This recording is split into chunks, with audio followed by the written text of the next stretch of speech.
Hello viewers, welcome to NR studios. This is Anajay Surya. ప్రజల చేత ప్రజల యొక్క ప్రజల కొరక ఈ ప్రజాస్వామ్యం, ధనము చేత ధనికుల యొక్క ధనికుల కొరక. ప్రపంచంలోనే అతిపెద్ద సర్వసత్తాక సార్వభౌమాధికార గణతంత్ర ప్రజాస్వామ్య దేశంలో పెద్దోడికి ఇన్స్టంట్ జస్టిస్, పేదోడికి ఇన్స్టాల్మెంట్ జస్టిస్. మరి ఈ పరిస్థితిపై మనతో చర్చించడానికి మనతో ఉన్నారు ప్రముఖ న్యాయవాది అల్లం నాగరాజ్ గారు, అదేవిధంగా సీనియర్ జర్నలిస్ట్ ప్రభాకర్ గారు.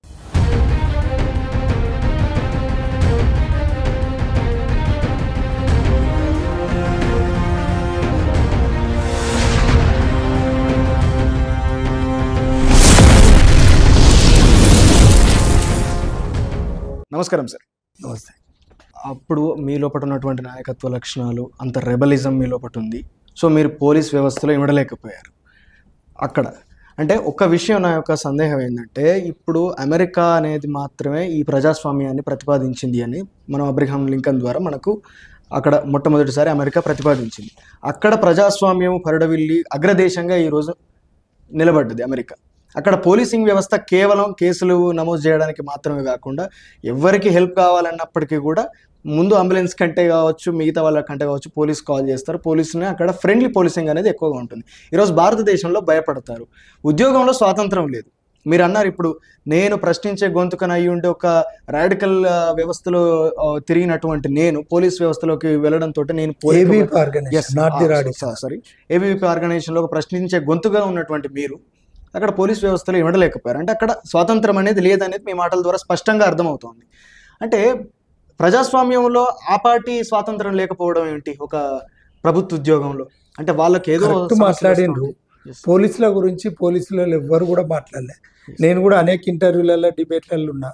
నాకు కూడా స్పేస్ ఇవ్వలే. ముందుగా నీకు ఖచ్చితంగా పోలీస్ మొత్తం కుటుంబాల తరఫున, పోలీసు ఆఫీసర్స్ కానీ, కానిస్టేబుల్, హోంగార్డ్ తరఫున, అందరి తరఫున నీకు కృతజ్ఞతలు తెలియజేసుకుంటాను. ఈ క్వశ్చన్ ఎవరు కూడా లేవనెత్తారు.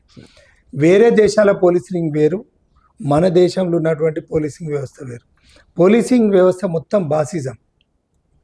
Boss is always right. Boss is బాసే. ఇక ఆయన కానిస్టేబుల్ మీద, హోంగార్డ్ మీద, అంటే హోంగార్డ్స్ను ఇక్కడ హోంగార్డ్ వ్యవస్థ అనేది లేకపోతే పోలీస్ వ్యవస్థ నిర్మాణమే లేదు. తర్వాత కానిస్టేబుల్ అనే వ్యవస్థ లేకపోతే, వ్యక్తి కానిస్టేబుల్స్ అనేటివి లేకపోతే హెడ్ కానిస్టేబుల్ లేడు, హెడ్ కానిస్టేబుల్ లేకపోతే ఏఎస్ఐ లేడు, ఏఎస్ఐ లేకపోతే ఎస్ఐ లేడు, ఎస్ఐ లేకపోతే సిఐ లేడు, సిఐ లేకపోతే డిఎస్పీ లేడు, డిఎస్పీ లేకపోతే additional SP, SP, CP, IG, DIG, IG, DGP. ఇది హైరార్కీ ఆఫ్ ది పోలీస్. ఒకరి మీద డిపెండ్ అయ్యి ఉన్నటువంటి పరిస్థితి ఇది మొత్తం కూడా. ఇంకా పోలీస్ వ్యవస్థలో ఆర్గాన్స్ ఉంటాయి. ఇది civil police, Armoor reserve police, special police, state protection force అని అదొక ఆర్గాన్. ఇట్లా ఈ ఆర్గాన్స్లల్లో ఎవరి డ్యూటీస్ వాళ్ళు. సంథింగ్ దీన్ని పెట్టింది ఏంటంటే ఈ ఆర్గాన్ ఇది ఇట్లా. సివిల్ పోలీస్ అంటేనే పోలీస్ ఇక్కడ అనే పరిస్థితికి చాలా మంది అనుకుంటారు. పోలీస్ అనగానే పోలీస్ స్టేషన్లు ఉంటేనే కనబడేది. కానీ వీళ్ళకు అనుబంధంగా ఉండేటోళ్ళు కూడా వాళ్ళు కూడా కన్సర్న్ డిపార్ట్మెంట్. కానీ ఇక్కడ ఏమవుతుంది అంటే పోలీస్ వ్యవస్థలో కంప్లీట్ బాసిజం, బానిసత్వం, ఇవన్నీ కూడా నేను చూసి this is not the way అని అనుకున్నాను. ఎందుకంటే సరే నువ్వు తప్పు చేస్తేదన్నాను, కానీ ఉట్టిగానే అకారణంగా దూషించడం. ట్రైనింగ్లోనైతే దారుణాలు. ఇది ట్రైనింగ్లో ఆ ఇన్స్ట్రక్టర్ అనేటువంటి ఉంటాడు. అసలు మానవ హక్కుల సంఘములు కనుక నిజంగా ఉంటే ఈ పోలీస్ ట్రైనింగ్ల మీద విజిటింగ్ పెట్టండి, మీరు స్ట్రింగ్ ఆపరేషన్స్ పెట్టండి. అసలు ఎంత దారుణం అంటే, బాధాకరమైన విషయం ఏంటంటే వాడు అరే అంటే ఒక అదృష్టమే. ఇక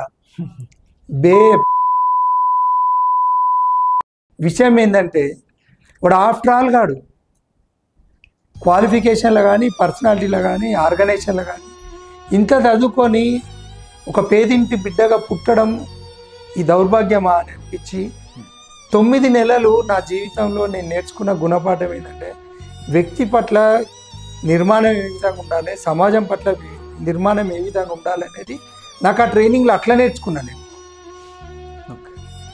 ఒక పోలీస్ ఆఫీసర్, ఒక ఐజీ స్థాయి, డిఐజీ స్థాయి అధికారి కూడా అసభ్యంగా మాట్లాడడం. అసలు తిట్టేది ట్రైనీస్ని కాదు, తిట్టేది ట్రైనీస్ని కూడా తిట్టితే ఒక ఆఫీసర్ను, ఒక కమాండెంట్ను, ఆ ట్రైనింగ్ కాలేజ్కి ప్రిన్సిపాల్ని ఈ రకమైన పదజాలం. మనము తప్పు చేస్తే తిట్టు, తప్పు చేసిన పనిష్మెంట్. ఇట్లాంటి దుర్మార్గమైన బాసిజం ఇక్కడ ఉన్నది అంటే నిజంగా ప్రజాస్వామ్య వ్యవస్థలో అందరూ సమానమే. కానిస్టేబుల్ ఆయన ఉద్యోగం చేస్తే ఆయనకు ప్రజల సొమ్ము ద్వారా వచ్చేది జీతం. ఈయన ఎస్ఐ ఇస్తలేడు, ఎస్ఐ ఇస్తలేడు, డీజీపీ ఇస్తలేడు, ఎవరింట్లోకి వెళ్ళి ఎవడు ఇస్తలేడు. కానీ ఇక్కడ ఏమవుతుంది, వాళ్ళ సొంతానికి వాడుకునేది. అసలు నీకు గవర్నమెంట్ ప్రొవైడ్ చేసేది ఒక డ్రైవరు, నీకు అటెండరు, ఒక క్లర్కు, ఒక గన్మెన్, ఒక ఆఫీసర్.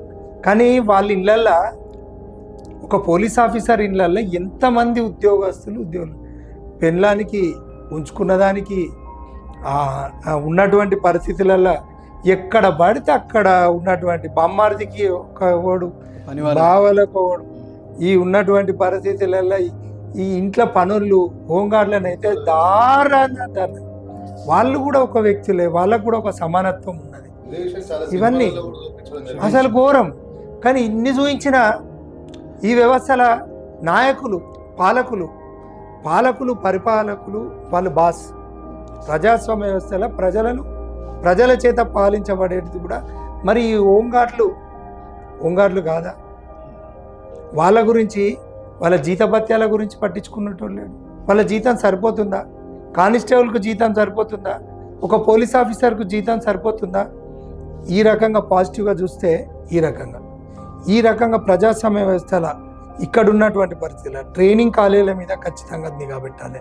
పోలీస్ వ్యవస్థ లోపల ఖచ్చితంగా ప్రక్షాళన చేయాలి, జరగాలి. ఎందుకంటే ఒక మనిషికి కనీసం పేరు పెట్టి పిలువయా, వయా అన్న నేను, అరే ఇట్రారా, ఇది అది ఇష్టం ఉన్నట్టు వాని కొంప తీసి ఒక ఆఫీసరు ఆడిపోయి వాని పిల్లం మొగడో లేకపోతే ఎక్కడన్నా ఇంకేదన్నా సంఘటన జరుగుతుంది అదంతా తీసి వాళ్ళ మీద కింది స్థాయి ఉద్యోగుల మీద రుద్దడం చాలా ఘోరమైన సంఘటన.